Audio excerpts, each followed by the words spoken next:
Dostoyevski y el parricidio, 1927. En la rica personalidad de Dostoyevski podemos distinguir 4 facetas: el poeta, el neurótico, el moralista y el pecador. ¿Cómo orientarnos en esta intrincada complicación? Por lo que al poeta se refiere, no hay lugar a dudas. Tiene su puesto poco detrás de Shakespeare. Los hermanos Karamazov es la novela más acabada que jamás se haya escrito, y el episodio del Gran Inquisidor es una de las cimas de la literatura mundial. Por desgracia, el análisis tiene que rendir las armas ante el problema del poeta. El aspecto más accesible de Dostoyevski es el de moralista. Cuando se le quiere ensalzar como hombre moral, alegando que solo quien ha atravesado los estratos más profundos del pecado puede alcanzar el culmen de la moralidad, se olvida algo muy importante. Moral es quien reacciona ya contra la tentación percibida en su fuero interno y no cede a ella. Aquel que alternativamente peca y se plantea luego, movido por el remordimiento, elevadas exigencias morales, se expone al reproche de facilitarse demasiado las cosas. Ha eludido el mandato esencial de la moralidad, la renuncia, pues la observación de una conducta moral es un interés práctico de la humanidad. Nos recuerda a los bárbaros de la emigración de los pueblos que mataban y hacían luego penitencia en una técnica destinada a hacer posible el homicidio. Iván el Terrible no obraba de otro modo, y esta forma de conciliar la conducta personal con la moralidad es incluso un rasgo característico del alma rusa. Tampoco el resultado final de la lucha moral de Dostoyevski es nada loable. Después de luchar desesperadamente por conciliar las aspiraciones instintivas del individuo con las exigencias de la comunidad humana, acaba sometiéndose a la autoridad seglar y a la eclesiástica, venerando al zar y al Dios de los cristianos y propugnando un estrecho nacionalismo ruso, actitud a la que otros espíritus más deleznables han llegado con mucho menos esfuerzo. Este es el punto débil de la magna personalidad de Dostoyevski. No quiso ser un maestro y un libertador de la humanidad y se situó al lado de sus carceleros. El porvenir cultural de la humanidad tendrá muy poco que agradecerle. ¿No sería acaso difícil demostrar que su neurosis le condenaba a tal fracaso? La elevación de su inteligencia y la fuerza de su amor a la humanidad abrían a su vida otro camino distinto, el camino del apostolado. Pero también contra la idea de considerar a Dostoyevski como un pecador o un criminal, se alza en nosotros una violenta resistencia que no tiene por qué fundarse en la estimación vulgar del criminal. No tardamos en descubrir el verdadero motivo. El criminal integra 2 rasgos esenciales: un egoísmo ilimitado y una intensa tendencia destructora, siendo común a ambos y premisa de sus manifestaciones el desamor, la falta de valoración afectiva de los objetos humanos. Dostoyevski entraña, por el contrario, una gran necesidad de amor que se evidencia en manifestaciones de suprema bondad y le permite amar y auxiliar, incluso en ocasiones en las que era innegable su derecho al odio y a la venganza, por ejemplo, en sus relaciones con su primera mujer y con el amante de la misma. Nos preguntaremos entonces de dónde nos viene la tentación de incluir a Dostoyevski entre los criminales. Respuesta: es la elección de sus temas literarios, en la cual prefiere los caracteres egoístas, violentos y asesinos, la que indica la existencia de tales inclinaciones en su fuero interno, como igualmente algunos hechos reales de su vida, tales como su pasión por el juego, y acaso el haber abusado sexualmente de una muchacha impúber. Confesión. La discusión sobre este punto en 1926, con Stefan Zweig, que dice en 1920, escribe: «No se detiene ante las barreras de la moral burguesa y nadie puede decir exactamente hasta qué punto transgredió en su vida las fronteras legales, ni cuánta parte los instintos criminales de sus héroes llegó a convertirse en él en acción real». La contradicción se resuelve por el descubrimiento de que el fortísimo instinto de destrucción de Dostoyevsky, que hubiera hecho orientado esencialmente en su vida contra su propia persona, hacia adentro, en lugar de hacia afuera, y se manifiesta así como masoquismo y sentimiento de culpabilidad. De todos modos, su persona conserva rasgos sádicos suficientes que se manifiestan en su irritabilidad, su gusto en atormentar y su intolerancia incluso contra personas queridas. Era pues en las cosas pequeñas sádico hacia afuera y en las de más alcance sádico hacia adentro, o sea, masoquista. Esto es, un hombre benigno, bondadoso y auxiliador. De la complicación de la personalidad de Dostoyevsky hemos extraído 3 factores, 1 cuantitativo y 2 cualitativo. Su extraordinaria afectividad, la disposición instintiva perversa que había de hacer de él un sádico masoquista o un criminal y sus dotes artísticas inanalizables. Este conjunto podría existir muy bien sin neurosis. Hay, en efecto, masoquistas completos, no neuróticos. Conforme a la relación de fuerzas entre las exigencias instintivas y las inhibiciones a ellas contrapuestas, aparte de los caminos de sublimación disponibles, podría aún clasificarse a Dostoyevsky dentro de los llamados caracteres instintivos. Pero la situación es enturbiada por la coexistencia de la neurosis, la cual, como ya hemos dicho, no es inevitable y fatal en semejantes circunstancias, pero se constituye tanto más fácilmente cuanto mayor es la complicación que el yo ha de vencer. La neurosis no es más que un signo de que el yo no ha logrado una tal síntesis y ha perdido al intentarlo su unidad. ¿Qué es rigurosamente lo que prueba la existencia de la neurosis?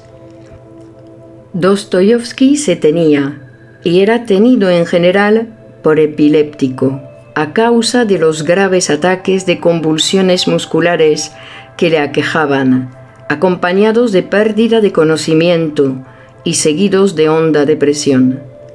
Pero lo más probable es que esta pretendida epilepsia fuera tan solo un síntoma de su neurosis, la cual podríamos clasificar, en consecuencia, como histeroepilepsia, esto es, como una histeria grave.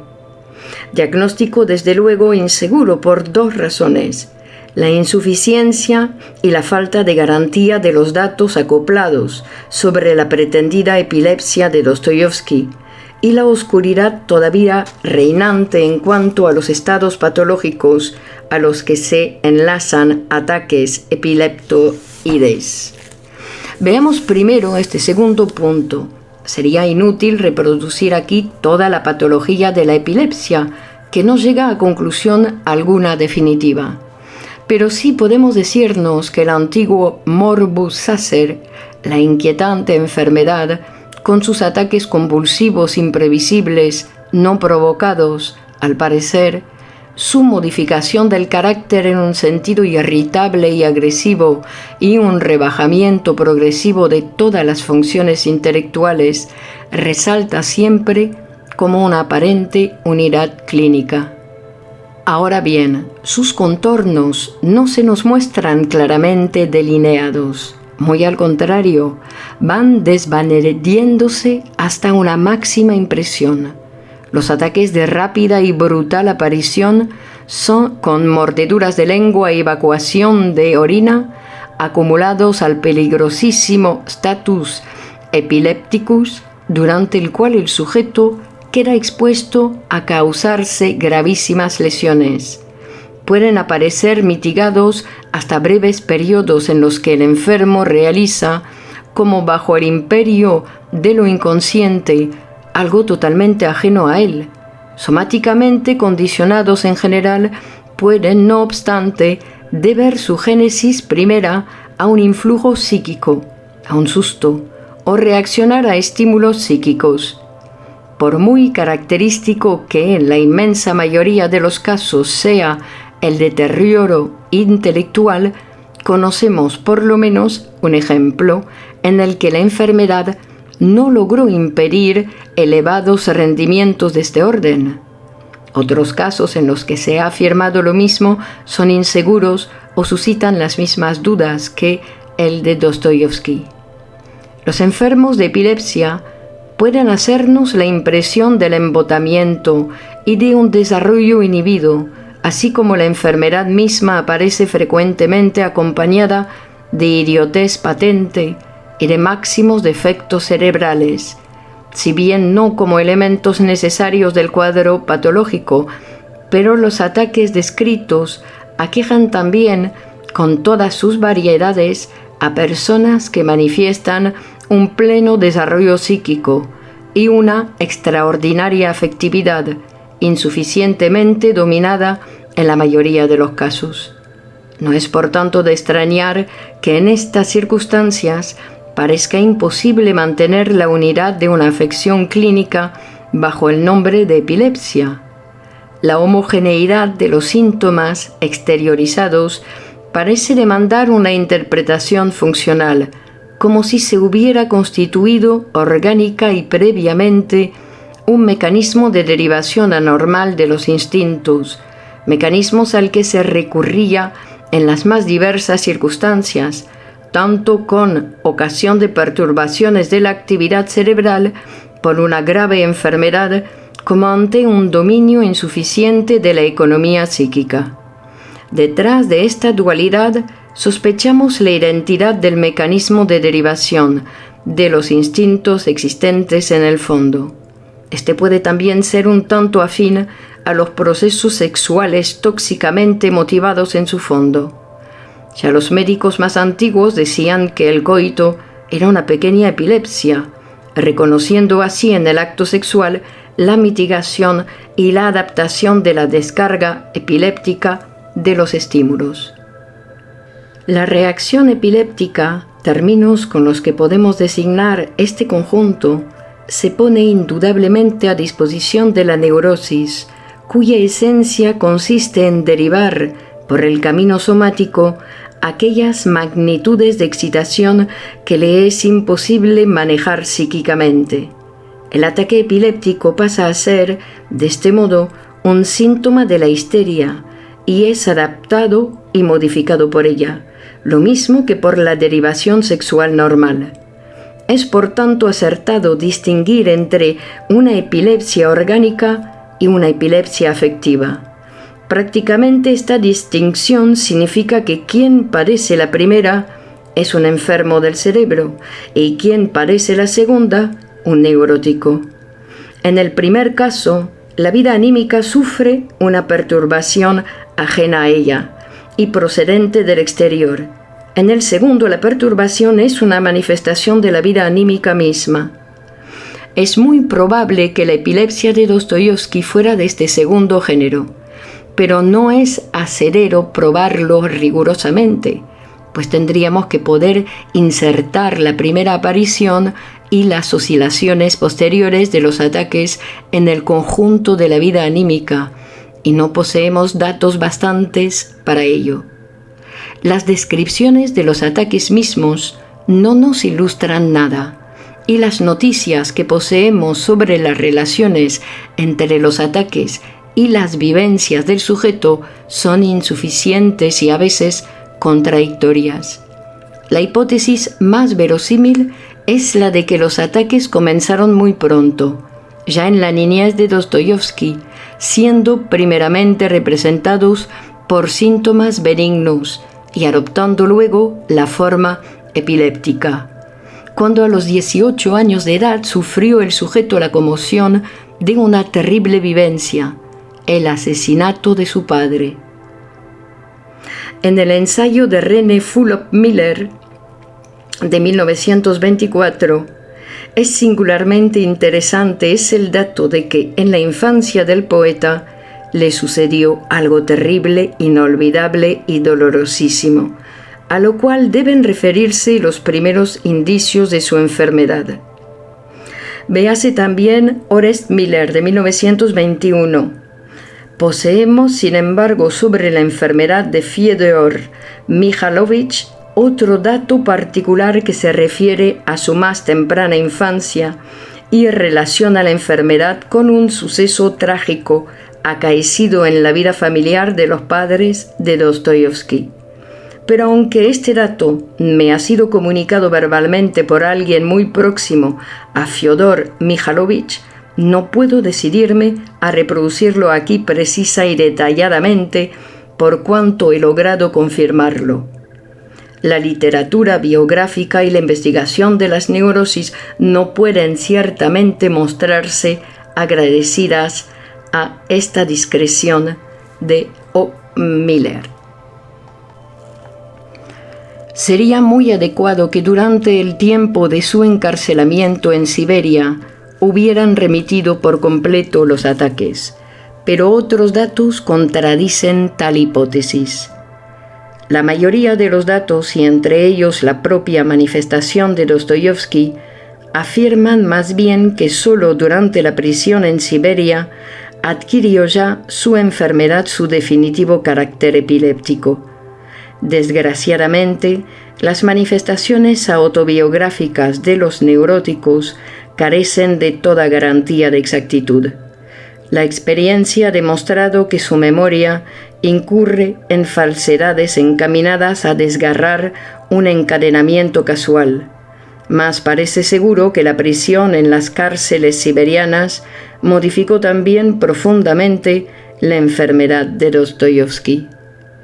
La indiscutible relación existente entre el asesinato del padre en los hermanos Karamazov y el destino del padre de Dostoyevsky ha sido recogida por más de un biógrafo y los ha movido a referirse a una cierta orientación psicológica moderna. El psicoanálisis, pues a él se alude con tales palabras, tiende a ver en este suceso el trauma más grave y en la reacción de Dostoyevsky a él la piedra angular de su neurosis.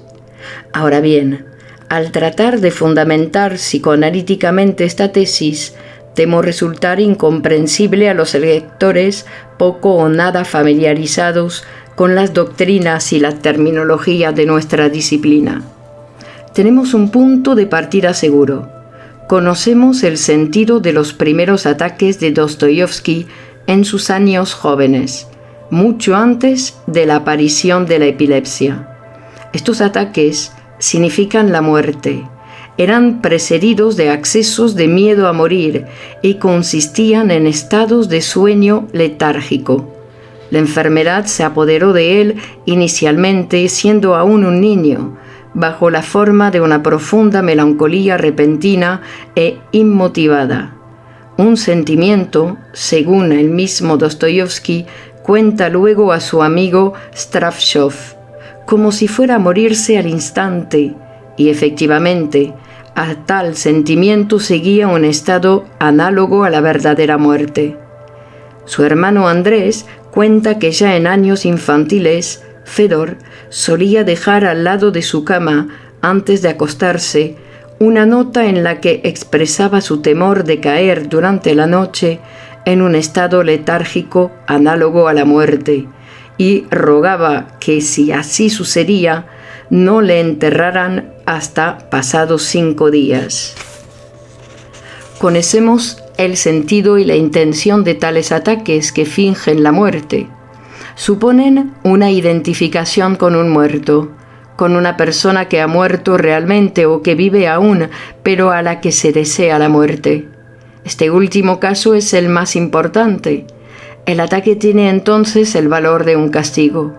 El sujeto ha deseado a otro la muerte, y ahora es él aquel otro y está muerto. En este punto sienta el psicoanálisis la afirmación de que tal otro es regularmente para el niño su propio padre. El ataque, llamado histérico, es pues un autocastigo por el deseo de muerte contra el padre odiado. El parricidio es, según interpretación ya conocida, el crimen capital y primordial, tanto de la humanidad como del individuo. Desde luego, es la fuente principal del sentimiento de culpabilidad, aunque no sabemos si la única, pues las investigaciones no han podido determinar con seguridad el origen psíquico de la culpa y de la necesidad de rescatarla. Pero tampoco es preciso que sea, en efecto, la única. La situación psicológica es complicada y precisa de aclaración. La relación del niño con su padre es una relación ambivalente. Además del odio que quisiera suprimir al padre como a un enfadoso rival, existe regularmente cierta magnitud de cariño hacia él. Ambas actitudes llevan conjuntamente a la identificación con el padre. El sujeto quisiera hallarse en el lugar del padre, porque le admira, quisiera ser como él y quisiera al mismo tiempo suprimirlo. Ahora bien, toda esa evolución tropieza con un poderoso obstáculo. En un momento dado, el niño llega a comprender que la tentativa de suprimir al padre como un rival sería castigada por aquel con la castración. Y así, por miedo a la castración, esto es, por interés de conservar su virilidad, abandona el deseo de poseer a la madre y suprimir al padre. En cuanto tal deseo permanece conservado en lo inconsciente, constituye la base del sentimiento de culpabilidad.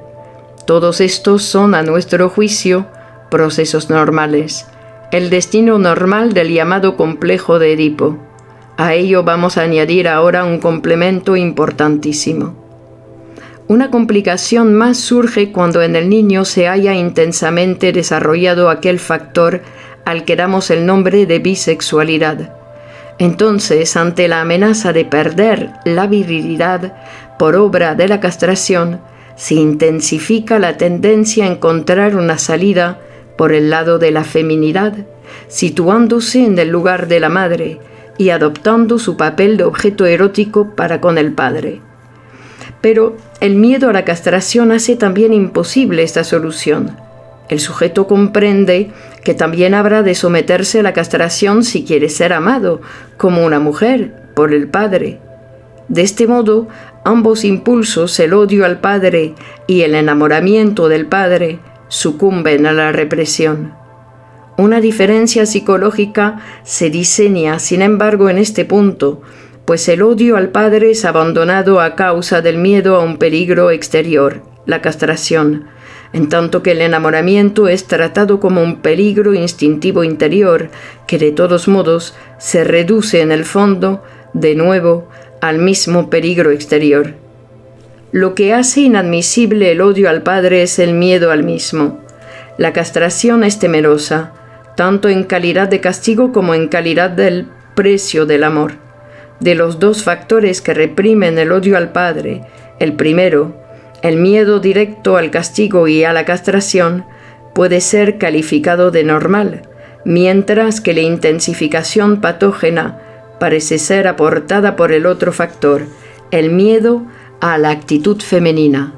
Una intensa disposición bisexual es así una de las condiciones, uno de los refuerzos de la neurosis.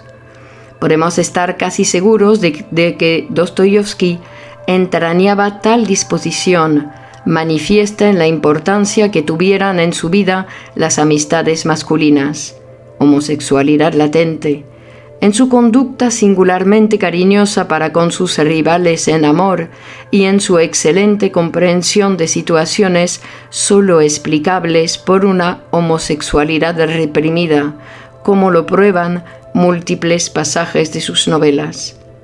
Lamentaré, pero no está en mi mano remediarlo, que estas consideraciones sobre el odio y el amor del sujeto infantil con respecto a su padre y las modificaciones experimentadas por tales sentimientos bajo el influjo de la amenaza de castración parezcan repulsivas e inaceptables a los lectores poco familiarizados con el psicoanálisis. Esperamos incluso que precisamente el complejo de castración haya de tropezar con la repulsa general.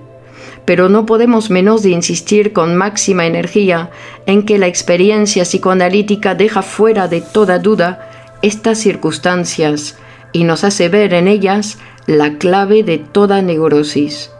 Habremos pues de intentar aplicarla también a la pretendida epilepsia de nuestro poeta. Las consideraciones que preceden no agotan desde luego las consecuencias de la represión del odio al padre en el complejo de Edipo. A ellas hemos de agregar aún que la intensificación con el padre acaba por conquistarse un puesto permanente en el yo. Es acogida en el yo, pero se ubica en él como una instancia especial aparte de su contenido restante. A esta nueva instancia le damos entonces el nombre de superyo y le adscribimos como heredera de la influencia del padre, importantísimas funciones. Si el padre fue severo, violento y cruel, el superyo toma de él estas condiciones y en su relación con el yo se restablece aquella pasividad que precisamente había de ser reprimida. El superyo se ha hecho sádico y el yo se hace masoquista, esto es, femeninamente pasivo en el fondo. Fórmase en el yo una magna necesidad de castigo que permanece en parte como tal a disposición del destino y encuentra en parte satisfacción en el maltrato por el superyo, sentimiento de culpabilidad. Todo castigo es, en el fondo, la castración y como tal el cumplimiento de la antigua actitud pasiva con respecto al padre. También el destino es tan solo, en último término, una ulterior proyección del padre. Los procesos normales de la formación de la conciencia han de ser análogos a los anormales antes descritos. No hemos conseguido aún fijar las fronteras entre unos y otros. Se observará que describimos máxima participación en el desenlace a los componentes pasivos, o sea, a la feminidad reprimida. Además, ha de ser muy importante, como factor accidental, el hecho de que el padre, ya siempre temido, sea también especialmente violento en la vida real. Así sucedió en el caso de Dostoyevsky, y el hecho de su extraordinario sentimiento de culpabilidad, así como su conducta masoquista en la vida, podemos referirlo a un intenso componente femenino.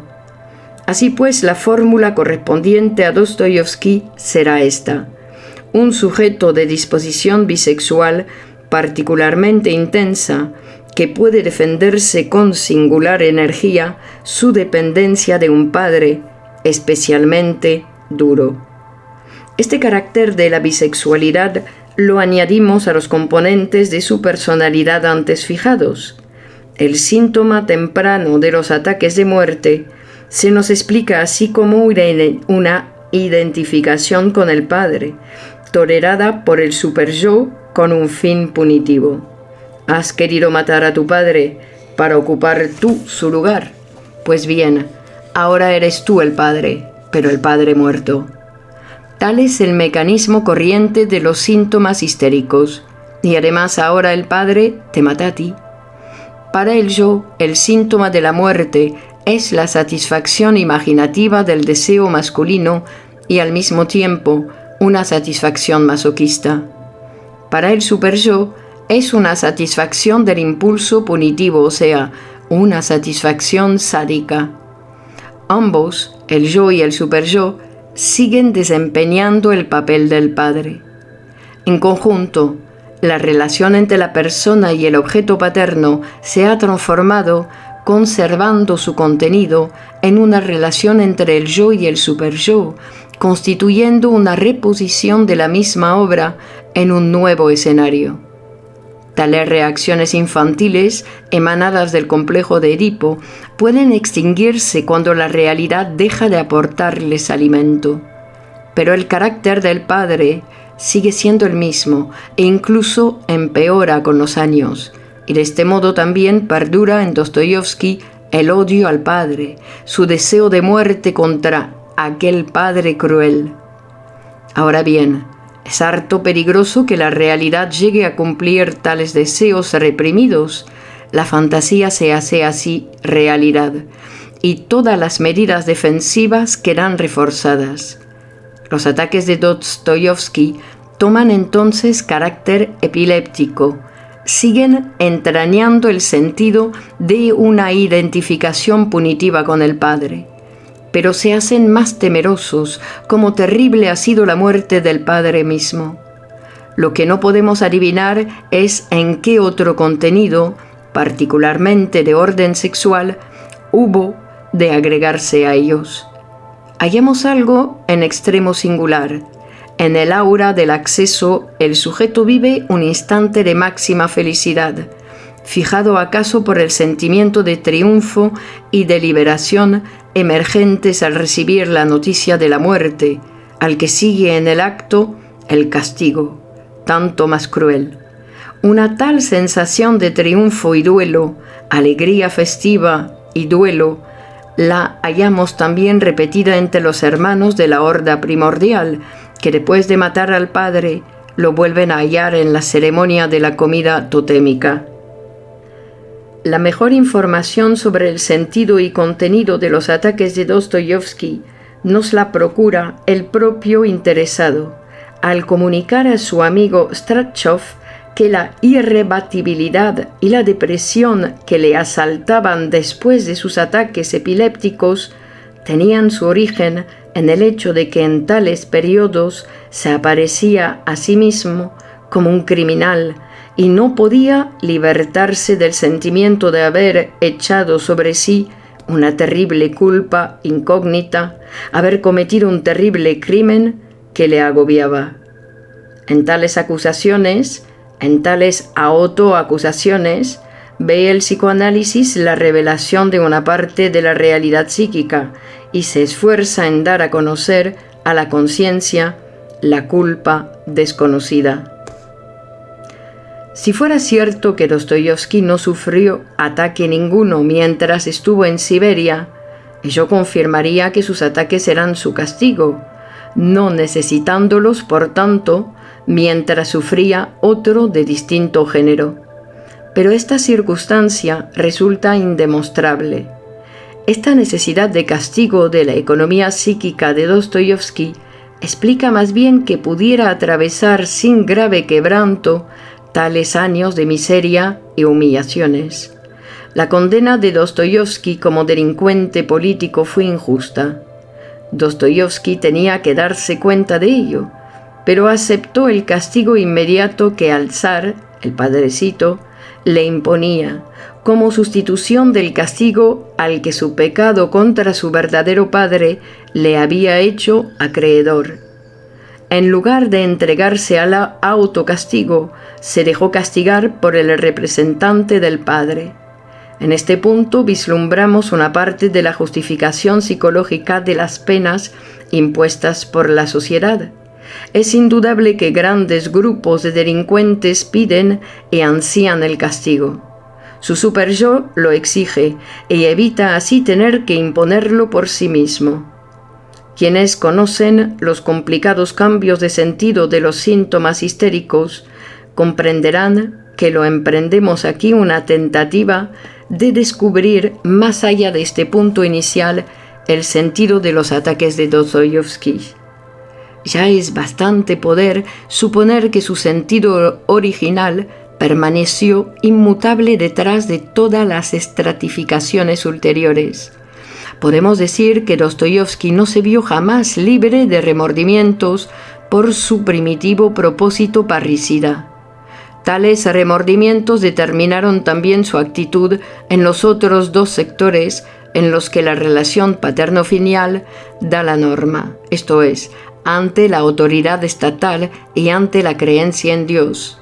En el primero, llegó una plena sumisión al padrecito zar, el cual había representado con él una vez en la realidad la comedia de la muerte que sus ataques le presentaban con tanta frecuencia. La penitencia logró en este punto un predominio absoluto. En el terreno religioso le quedó mayor libertad. Según informes de cierta garantía, osciló durante toda su vida entre la fe y el ateísmo. Su gran inteligencia le hacía imposible ocultarse las grandes dificultades mentales que suscita la fe. Repitiendo individualmente una evolución histórica, esperaba hallar en el ideal cristiano una salida y una redención y utilizar sus sufrimientos mismos como base de una aspiración a un papel de Cristo. Si en conjunto no llegó a alcanzar la libertad y se hizo reaccionario, fue porque la culpa filial, generalmente humana, en la que se basa el sentimiento religioso, alcanzó en él una intensidad superindividual, permaneciendo inaccesible incluso a su gran inteligencia. En este punto, nos exponemos al reproche de abandonar la imparcialidad del análisis y someter a Dostoyevsky a valoraciones solo justificadas desde el punto de vista partidista de cierta intuición del universo. Un conservador tomaría el partido del gran inquisidor y juzgaría muy diferentemente a Dostoyevsky. El reproche está justificado, mas para mitigarlo podemos alegar que la decisión de Dostoyevsky aparece determinada por la inhibición mental provocada por la neurosis.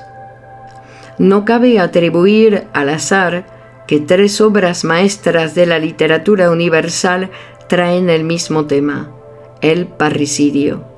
Tal es en efecto el tema de Edipo de Sófocles, de Hamlet, shakespeariano, y de los hermanos Karamazov. Y en los 3 aparece también a plena luz el motivo del hecho, la rivalidad sexual por una mujer. La exposición más sincera, desde luego, la del drama inspirado en la leyenda griega.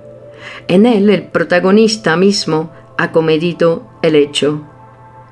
Pero sin atenuantes ni veladuras es imposible la elaboración poética.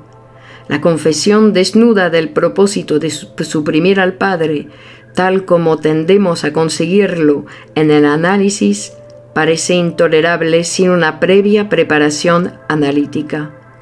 En el drama griego, la atenuación imprescindible queda magistralmente conseguida sin alteración alguna de los hechos, proyectando en la realidad el motivo inconsciente del protagonista como una fatalidad ajena a él. El protagonista comete el acto criminal inintencionadamente y, al parecer, sin influjo alguno procedente de la mujer, pero luego se rinde pleitesía a la verdad profunda, por cuanto solo después de repetir el hecho con el monstruo que simboliza al padre, llega el protagonista a conseguir a la reina, su madre. Una vez descubierta su culpa y hecha consciente, no sigue tentativa alguna de descargarla de sí recurriendo a la construcción auxiliar de la fatalidad, sino que es reconocida y castigada como una culpa consciente, cosa que a nuestra reflexión puede parecer injusta, pero que es plenamente correcta desde el punto de vista psicológico. La expresión del drama inglés es indirecta. El acto criminal no ha sido realizado por el protagonista mismo, sino por otro objeto, para el cual no significaba un parricidio. Por lo cual no es preciso ya velar el motivo repulsivo, la rivalidad sexual. También el complejo de Edipo del protagonista lo vemos como a una luz refleja al observar los efectos que en él produce el acto cometido por otro. Debía vengar el crimen, pero se encuentra extrañamente incapaz de hacerlo. Sabemos que lo que le paraliza en su sentimiento de culpabilidad, pero este es sustituido en forma muy análoga a la que siguen los procesos neuróticos por la percepción de su insuficiencia para el cumplimiento de su labor vengadora. Surgen indicios de que el protagonista siente esta culpa como una culpa superindividual. Desprecia a los demás tanto como a sí mismo se desprecia. Si se tratara a cada cual como se merece, ¿quién escaparía de ser azotado? La novela de Dostoyevski avanza en esta dirección un paso más. También en ella es otro el que ha cometido el crimen, pero alguien que se hallaba en el asesinato en la misma relación filial que Dmitri, el protagonista, con respecto al cual es abiertamente confesado el motivo de la rivalidad sexual. El parricida es en efecto otro hermano al que Dostoyevski atribuye singularmente su propia enfermedad, la pretendida epilepsia, como si quisiera confesar que el neurótico y epiléptico que en él había era un parricida. Y luego sigue en el informe ante los tribunales la famosa burla contra la psicología, calificada de cuchilla con dos extremos, la cual constituye un habilísimo encubrimiento, pues basta darle la vuelta para hallar el sentido profundo de la concepción de Dostoyevski. No es la psicología lo que merece la burla, sino el procedimiento judicial. Es indiferente quien haya cometido realmente el crimen. Para la psicología, lo único que importa es quién lo ha deseado en su fuero interno y ha acogido gustoso su realización. Y por eso son igualmente culpables todos los hermanos, con la sola excepción de Al-Shofshah, figura de contraste, tanto el vividor entregado a sus instintos como el cínico escéptico y el criminal epiléptico. En los hermanos Karamazov hallamos una escena que caracteriza magistralmente a Dostoyevski. El starets reconoce en una conversación con Dmitri que entraña en sí la disposición al parricidio y se arrodilla ante él. Este acto no puede ser desde luego una expresión de admiración, ha de significar que el santo rechaza en sí la tentación de despreciar o condenar al asesino y se humilla por ello ante él. La simpatía de Dostoyevski hacia el delincuente es realmente ilimitada. Va mucho más allá de la compasión, a lo que puede aspirar el desgraciado, y recuerda el respeto que a los antiguos inspiraban el epiléptico y el demente. El criminal es para él casi como un redentor, que ha tomado sobre sí la culpa que de otro modo habrían tenido que soportar los demás. Uno no necesita ya asesinar después que él ha asesinado, y tiene que estarle agradecido, pues de otro modo hubiera tenido uno mismo que cometer el crimen. Esto no es solo benigna compasión, sino identificación sobre la base de idénticos impulsos asesinos y, en último término, narcisismo ligeramente desplazado, lo cual no anula en modo alguno el valor ético de tal bondad. ¿Acaso es este en general el mecanismo de la compasión más fácilmente perceptible en este caso extremo del poeta, denominada por él sentimiento de culpabilidad? Es indudable que esta identificación simpática determinó decisivamente en Dostoyevski la elección de los temas literarios, pero eligió primero la figura del delincuente vulgar, por egoísmo, y luego las del delincuente político y el religioso, antes de retornar, ya al fin de su vida, a la del delincuente primordial, el parricida, y utilizarla para legarnos su confesión poética. La publicación de sus obras póstumas y del diario de su mujer han arrojado viva luz sobre un episodio de su vida, sobre el tiempo en que Dostoyevski hallándose en Alemania, vivió dominado por la pasión del juego. Fue este un evidente acceso de pasión patológica que no pudo ser desviada y utilizada en otro sentido. No faltaron racionalizaciones de esta conducta tan singular como indigna. El sentimiento de culpabilidad se creó, como no es raro en los neuróticos, una representación tangible en una carga de deudas, y Dostoyevsky podía alegar que aspiraba a ganar en el juego lo necesario para retornar a Rusia sin ser encarcelado por sus acreedores. Pero ello no era más que un pretexto. Dostoyevsky era lo bastante inteligente para reconocerlo y lo bastante honrado para confesarlo. Sabía que lo importante era el juego en sí, le jeu pour le jeu. Todos los detalles de su insensata conducta instintiva demuestran esto y todavía algo más. El juego le era también un medio de autocastigo. Había dado infinitas veces a su joven esposa su palabra de honor de no jugar más, y como él mismo confiesa, jamás cumplía tales promesas. Y cuando sus pérdidas hundían a ambos en la más negra miseria, Dostoyevsky extraía de ello una segunda satisfacción patológica. Podía insultarse y humillarse ante su esposa e incitarla a despreciarle y a lamentar haberse casado con aquel pecador incorregible, y después de descargar así su conciencia, volvía a la mesa de juego.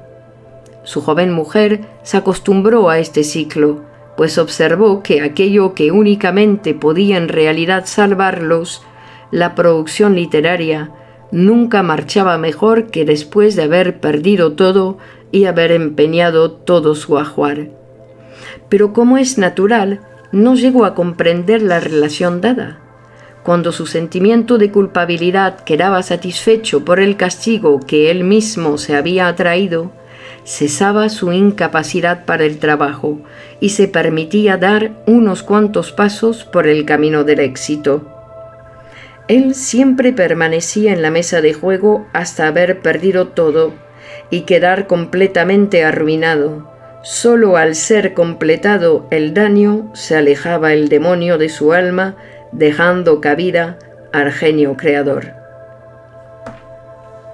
Una novela de un autor moderno nos deja adivinar fácilmente cuál es el trazo de vida infantil a largo tiempo soterrado que se conquista una repetición de la obsesión del juego.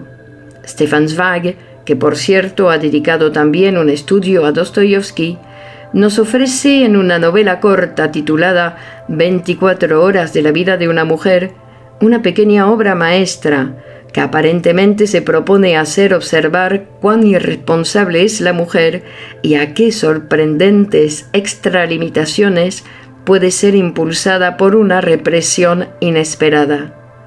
Pero si la sometemos a una interpretación analítica y todo en ella invita a tal labor, hallamos en su fondo algo muy distinto. Presenta en efecto, ya sin tendencia alguna exculpatoria, algo generalmente humano, más bien generalmente masculino. Característico de la naturaleza de la creación poética es que el autor, al ser interrogado por mí sobre la cuestión, pudiera asegurar de perfecta buena fe que la interpretación que yo le comunicaba era totalmente ajena a su conocimiento y a su intención, aunque su obra incluía ciertos detalles que parecían expresamente calculados para indicar la pista de su sentido secreto. En esta novela de Zweig, una distinguida señora, ya entrada en años, relata al poeta un suceso que ella ha vivido 20 años atrás. Había perdido muy pronto a su esposo, y cuando sus 2 hijos se crearon un hogar y quedó ella sola y sin objeto ya en la vida, se había dedicado a viajar para distraer su ánimo ensombrecido. Y una noche en el casino de Montecarlo cautivaron su atención las manos de un jugador desgraciado, que delataban con emocionante sinceridad e intensidad las sensaciones de su dueño. Era este un apuesto joven. El poeta le atribuye, sin intención aparente, la edad del hijo mayor de la protagonista, que después de haber perdido todo su dinero, abandona la sala de juego, presa de honda desesperación, y sale al parque, acaso para poner fin a su vida. Una simpatía inexplicable fuerza a nuestra heroína a seguirle para intentar salvarle. El joven la cree al principio una de tantas aventuras que por aquellos lugares pululan, e intenta rechazarla. Pero ella consigue permanecer a su lado, y una serie de circunstancias inesperadas la lleva a alojarse en el mismo hotel, y por último, a compartir su lecho. Después de esta improvisada noche de amor, logra que el joven le jure solemnemente no volver a jugar. Le facilita el dinero necesario para volver a su casa y le promete ir a despedirle a la estación. Pero luego despierta en ella una interna ternura hacia aquel joven. Se propone sacrificarlo todo para conservar su amor y decide partir con él. Azares contrarios la hacen perder el tren, y cuando luego, llevada por la nostalgia del bien perdido, entra en una sala de juego, encuentra de nuevo ahí con espanto aquellas manos que despertaron su simpatía. El perjuro ha vuelto al juego. La protagonista le recuerda su juramento, pero él, poseído por la pasión del juego, la rechaza, y para librarse de su presencia, acaba por arrojarle el dinero con el que ella había intentado redimirle. Nuestra heroína huye profundamente avergonzada, y días después averigua que ni siquiera le ha sido dado preservar del suicidio a aquel desgraciado. Esta narración, brillantemente escrita y escrupulosamente motivada, posee por sí sola méritos suficientes para cautivar al lector, pero el análisis nos muestra que su invención reposa sobre la base primera de una fantasía optativa de la época de la pubertad, fantasía que algunas personas recuerdan incluso como consciente. El contenido de esta fantasía es que la madre misma inicie al adolescente en la vida sexual para librarle de los temidos prejuicios del onanismo. El vicio de la masturbación aparece sustituido por la pasión del juego. Así lo delata claramente la acentuación de la apasionada actividad de las manos. La pasión del juego es realmente un equivalente de la pretérita obsesión onanista. Lo irresistible de la tentación, los juramentos y promesas jamás cumplidos, y el remordimiento de este estarse matando, suicidio, aparecen inmutablemente conservados en la sustitución. La narración de Zweig es relatada ciertamente por la madre y no por el hijo. Al hijo tiene que halagarle el pensamiento de que si la madre supiera a qué peligros le expone el onanismo, le salvaría de él iniciándole en la vida sexual. La equiparación inicial de la madre con una aventurera en el ánimo del protagonista de la novela de Zweig pertenece al contexto de la misma fantasía. Esta hace fácilmente alcanzable lo inasequible. Los escrúpulos de conciencia que acompañan a esta fantasía se reflejan en el fatal desenlace de la novela. Es también interesante observar cómo la fachada que el poeta da a su novela intenta encubrir su sentido analítico, pues es muy discutible que la vida erótica de la mujer sea regida por impulsos repentinos e enigmáticos. El análisis descubre más bien una motivación suficiente de la singular conducta de la protagonista, apartada hasta entonces del amor. Fiel a la memoria de su marido, se ha acorazado contra toda exigencia erótica, pero, y en ella acierta la fantasía del hijo, no escapó como madre a una transferencia erótica inconsciente sobre la persona del hijo, y en este punto, no vigilado, puede apoderarse de ella el destino.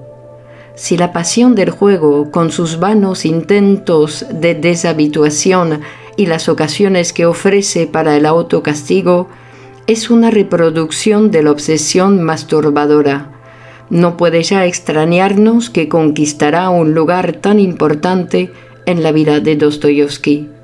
No conocemos ningún caso de neurosis grave en el que la satisfacción autoerótica de la temprana infancia y la pubertad no haya desempeñado su papel, y las relaciones entre los esfuerzos que el sujeto realiza para reprimirla y el miedo al padre son lo bastante conocidas para poder limitarnos a su simple mención. Freud, en carta del 14 de abril de 1929, le responde a Theodor Reich las opiniones vertidas por este respecto al ensayo sobre Dostoyevski. Expone, entre otras interesantes ideas, una acerca del desamparo del genio cuando de los fenómenos del amor se trataba. Todo lo realmente nos informa son crudos deseos instintivos de una naturaleza masoquista y despiadado amor.